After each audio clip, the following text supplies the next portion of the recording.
Et bonjour à tous. On continue notre escapade dans les équations différentielles. On reste dans le linéaire d'ordre 1 pour l'instant.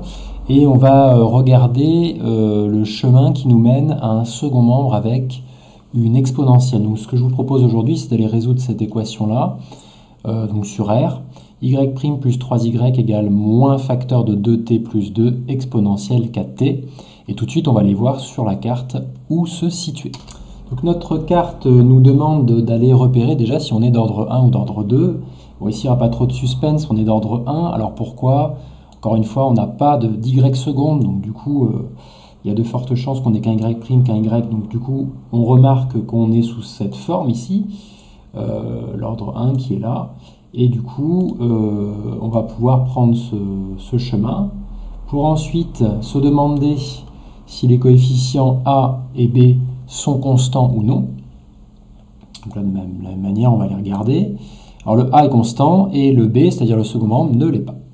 Donc du coup, on bifurque de suite sur cette partie. Et cette partie nous demande quoi? Nous demande de faire deux choses. D'aller chercher les solutions homogènes et les solutions particulières. Alors d'abord, on va traiter les solutions homogènes, puis c'est justement les solutions particulières qui nous intéressent beaucoup aujourd'hui.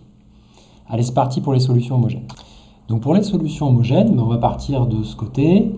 Et là ici, voilà, il manque une petite bifurcation, puisque ici on a A de t, A qui n'est pas constant. Vous vous souvenez, pour les solutions homogènes, B devient 0. A ici n'est pas constant, mais nous on est dans le cas où A est constant. Et regardez, en fait, ça nous fait bifurquer sur ceci, où on a une solution homogène avec un A constant. Et les solutions homogènes avec A constant nous donnent ce type de solution, y égale c exponentielle moins at. C'est parti, on écrit ça. Alors ici, on va aller repérer que le A vaut 3, et les solutions homogènes sont de la forme YH de t est égal à c exponentielle moins at, avec c une constante qui appartient à R. Donc du coup, qu'est-ce qu'on va obtenir? YH de t, donc quel que soit t appartenant à R ici, eh bien on aura une constante exponentielle moins 3t, on écrit ça comme ceci, et donc on a notre première partie qui est l'ensemble des solutions homogènes. Tout de suite, sans plus attendre, les solutions particulières qui nous intéressent aujourd'hui. Alors ici, qu'est-ce qu'on remarque? On remarque que notre second membre ici, il est de la forme b de t égale un polynôme multiplié par exponentielle gamma t. Alors on va repérer le a, on va repérer également le gamma ici qui vaut 4, et on va voir pourquoi est-ce qu'on va aller repérer tout ça. Allez, on va jeter un coup d'œil sur la carte. Alors sur la carte, on a un certain nombre de propositions qui sont données lorsque on souhaite gérer le second membre et donc trouver les solutions particulières. Une première grande méthode, c'est la variation de la constante, qu'on a commencé à voir déjà dans une autre vidéo. Et la variation de la constante, on va avoir tendance à l'utiliser plus lorsqu'on n'a pas les raccourcis suivants. Quels sont les raccourcis avant d'utiliser les variations de la constante? Si jamais votre second membre, il est polynomial. Donc là, ce n'est pas un polynôme tout court puisqu'il y a une exponentielle qui traîne. Donc là ça ne va pas être notre cas. Ensuite, regardez, on a un second membre de la forme p de t exponentielle gamma t avec a qui est constante. Ça correspond bien à cette partie-là qui sera, en fin de compte, un raccourci ou une autre façon de procéder que d'utiliser la variation de la constante. Donc on va aller ici et on remarque qu'on est bien sous cette forme. Alors, qu'est-ce que ça nous demande? La première chose, ça nous pose une question, est-ce que le gamma il est différent de A? Donc voici pourquoi j'ai repéré gamma et A, puisque la démarche ici va être de regarder les deux. Et bien en fait, en fonction de la réponse, on va voir que la réaction est différente. Donc on va aller déjà regarder si gamma est différent de A. Nous, dans ce qu'on a relevé, on a un A qui vaut 3 et un gamma qui vaut 4, donc oui, ils sont différents. Alors qu'est-ce qu'on fait? Là, ici, on répond oui, donc on va pouvoir proposer une solution de la forme, des solutions particulières de la forme Q de t, un autre polynôme exponentiel gamma t, avec le polynôme qu'on choisit qui doit être de même degré que celui qui est là à l'origine. Donc du coup, on y va. Donc voilà ce que nous dit la carte. Elle nous dit, voilà, ton gamma il est différent de ton A, donc du coup, tu peux proposer un autre polynôme de même degré que celui de P, exponentielle gamma t. C'était quoi le degré du polynôme P? Ici, notre polynôme P, c'est moins 2t, moins facteur de 2t plus 2. En tout cas, c'est un degré 1. Donc, on va les proposer un Q de t de degré 1, c'est-à-dire quelque chose du type mx plus p, exponentielle gamma, c'est 4, exponentielle 4t. Donc voilà la proposition qu'on va faire. Ensuite, ça se rapproche énormément de la méthode de la variation de la constante, puisque qu'est-ce qu'on va faire de cette proposition? Eh bien, on va aller lui imposer d'être solution de l'équation de départ, de E. Sauf que pour lui imposer d'être solution de l'équation de départ, on va avoir besoin de sa dérivée. Allez, on dérive de suite. J'ai remis les parenthèses en rouge puisque je les avais oubliées. Je vous ai entendu crier de là où vous êtes. Et du coup, effectivement, c'est pas du tout la même chose à dériver, puisque si j'avais pas mis les parenthèses, ce serait pas une forme U fois V. Tandis qu'ici, effectivement, c'est bien le cas. C'est bien une forme U fois V. Donc du coup, la dérivée de tout ceci, ça va être considéré U comme mx plus p et v comme exponentielle 4t. Donc la dérivée de uv, ce sera u', donc la dérivée de ce qui est en rouge. La dérivée de ce qui est en rouge, c'est m, multiplié par ce qui joue le rôle de v, exponentielle 4t, plus u, mx plus p, multiplié par v'.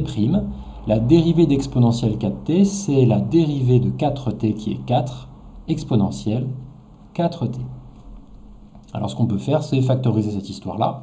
Et en factorisant, on se retrouve avec exponentielle 4t, facteur de 4mx, plus 4p plus m. Je vous ai entendu également crier au scandale, puisque effectivement, la variable n'est pas x ici dans ce qu'on utilise, mais bien t. Merci d'avoir encore hurlé. C'est un travail d'équipe.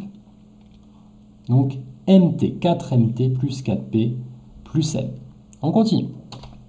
On continue en imposant le fait que si jamais ce y particulier est solution de E, mais qu'est-ce que ça veut dire? Ça veut dire qu'on va aller injecter sa dérivée plus 3 fois cette fonction-là, et on va lui imposer d'être égal au membre de droite. C'est parti. Allez,', on commence par remplacer y', c'est chose faite. Ensuite, qu'est-ce qu'on va faire? Plus 3y, c'est parti, on y va. Voilà, c'est fait. Et enfin, on va égaliser ça au membre de droite qui vaut moins 2 facteur de 2t plus 2 exponentielle 4t.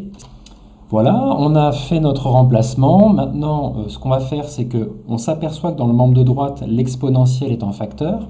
Pourquoi est-ce que je vais m'amuser à factoriser? C'est parce que le but du jeu, ça va être de trouver les coefficients m et p qui satisfont justement cette équation-là.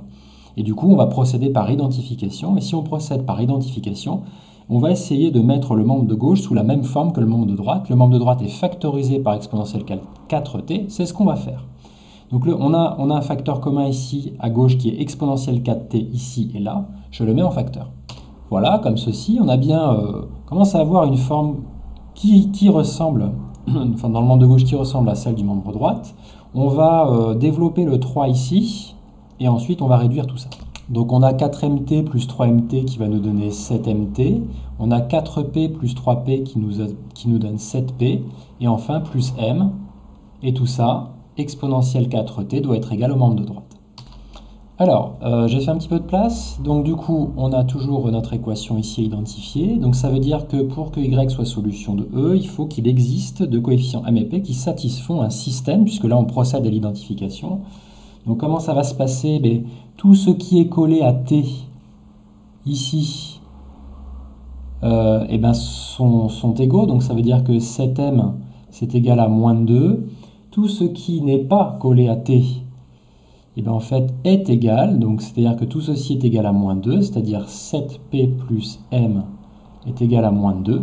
Et voilà, et on peut continuer du coup, identifier m, l'injecter là-dedans et découvrir p. Et on aura fait le boulot. Donc on trouve m qui vaut moins 2 septièmes et p qui vaut moins 12 sur 49. On peut donc proposer notre yp de t qu'on avait ici qui était mt plus p, exponentielle 4t remplacée par m et p. On trouve ceci, quel que soit t appartenant à R, les solutions particulières de l'équation E sont moins 2 septièmes de t, moins 12 sur 49, exponentielle 4t. On n'a plus qu'à écrire les solutions générales. Donc les solutions générales correspondent tout simplement à l'addition des solutions homogènes et des solutions particulières. On écrit ça. Et ça nous donne la chose suivante, y de t est égal à constante exponentielle moins 3t moins facteur de 2 septièmes de t plus 12 49e exponentielle 4t à vos souhaits. Alors, du coup, dans toutes les vidéos jusqu'à présent, ce qu'on a fait, c'est de vérifier. Et ben, on va faire pareil. Alors, c'est parti pour la vérification. Donc, l'idée, ça va être de pouvoir remplacer ce Y donc dans le membre de gauche et de vérifier si on obtient bien le membre de droite.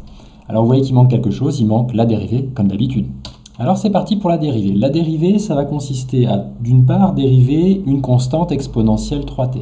Donc, la constante, en tout cas, le facteur reste quand on dérive. Donc, ça fera c multiplié par la dérivée d'exponentielle 3t, qui sera la dérivée de moins 3t, c'est-à-dire moins 3, multiplié par l'exponentielle de moins 3t. Donc, on a dérivé le premier morceau. Ensuite, on s'attaque au deuxième morceau, qui est de la forme u fois v. Donc, on va aller mettre un moins, ouvrir une parenthèse, et on va aller prendre 2 septièmes de t plus 12/49 comme u, et exponentielle 4t comme v. On y va. U', c'est la dérivée de 2 septièmes de t plus 12/49, c'est-à-dire 2 septièmes, fois v exponentielle 4t, plus u, c'est-à-dire 2 septièmes de t plus 12/49. Vous vérifiez avec moi, hein? Travail d'équipe. Exponentielle 4t, alors voilà, je dis des bêtises, u' v plus uv', oui c'est bon, plus u fois v', non c'est pas bon, non c'est pas bon, oui je vous entends crier, attendez une seconde, v' c'est la dérivée d'exponentielle 4t, donc c'est donc la dérivée de 4t multipliée par exponentielle 4t. Donc là il y a pléthore de parenthèses, donc on va commencer à mettre un petit peu de crochet, n'est-ce pas? Et là ça va quand même mieux, donc on va essayer de simplifier un petit peu tout ce bazar. Donc si on s'amuse à remanier tout ça, eh bien on se retrouve avec exponentielle 4t, 8 septièmes de t plus 62/49. On avait quelque chose en facteur avec 4 en facteur, il faut le développer, et ensuite factoriser tout ça par exponentielle 4t, et normalement on aboutit. Bon c'est bon, on a notre dérivée, elle a l'air fort sympathique, et bien on va aller remplacer tout ça dans y' plus 3y, qu'est-ce que ça donne? Donc on va d'abord remplacer y', c'est chose faite. On va rajouter 3y, donc 3 fois ce qu'il y a là-haut. Alors je vais le développer, hein, ça fera 3c exponentielle moins 3t, moins 3 facteurs de tout ça, on y va. C'est rentré tout juste. Alors qu'est-ce qu'on remarque? Qu'on a moins 3c exponentielle moins 3t plus 3c exponentielle moins 3t, ça fait plaisir. Et qu'est-ce qu'on va faire ici? Je vous propose de factoriser par exponentielle 4t et puis de voir ce qui se passe. Alors pourquoi je fais ça? Encore une fois, c'est parce que c'est de la forme exponentielle 4t. Donc on n'a plus qu'à espérer qu'ensuite la simplification totale donne moins facteur de 2t plus 2. Alors déjà, factorisons par exponentielle 4t. Donc là, j'ai essayé de clarifier un petit peu l'étape pour que si vous le faites, hein, donc l'exponentielle 4t, les deux ont été mis ici, j'ai recopié tel quel ce qui restait, donc le moins avec ce morceau et le moins 3 avec ce morceau. On va développer, on va enlever le moins ici, on va développer le moins 3, on y va. Et avec le sourire, s'il vous plaît. Allez, le moins il est développé ici, maintenant moins 3, voilà c'est fait, exponentielle 4t. 3 fois 12, non, ça fait pas 48, mon ami. Voilà, c'est quand même mieux, non? Eh bien, on va simplifier, puis là, on va croiser les doigts pour trouver le moins exponentiel de 2t plus quoi déjà? De 2t plus 2. On y va. Alors, moins 8, moins 6. Pour l'instant, ça fait la bagatelle de moins 14 septièmes de t. Et moins 62, moins 36, ça nous fait la bagatelle de moins 98 sur 49, si je ne me trompe pas. On met moins en facteur, 14 divisé par 7, ça fait 2, 2t, et 98, j'ai bien peur que ce soit pile poil la moitié de 49.